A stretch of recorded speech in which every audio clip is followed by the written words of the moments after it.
Thrissur Pooram കലക്കലിൽ FIR register ചെയ്ത് അന്വേഷണത്തിന് സാധ്യത.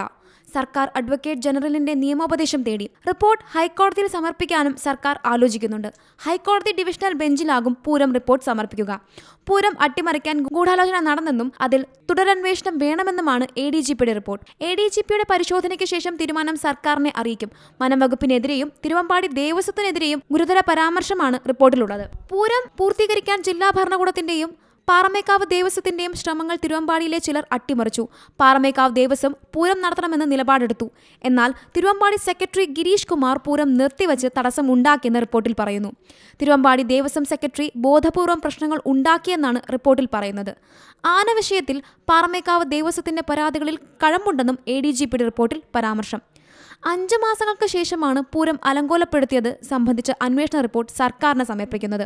ഒരാഴ്ചയ്ക്കകം നൽകാൻ നിർദ്ദേശിച്ചിരുന്ന റിപ്പോർട്ടാണ് 5 മാസത്തിന് ശേഷം കൈമാറിയത്.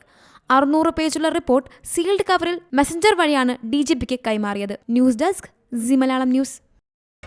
പുതിയ വാർത്തകളും വിശേഷങ്ങളും ഇനി വിരൽ തുമ്പിൽ. എല്ലാ ഡിജിറ്റൽ പ്ലാറ്റ്ഫോമുകളിലും ഇപ്പോൾ സി മലയാളം ന്യൂസ് ലഭ്യം.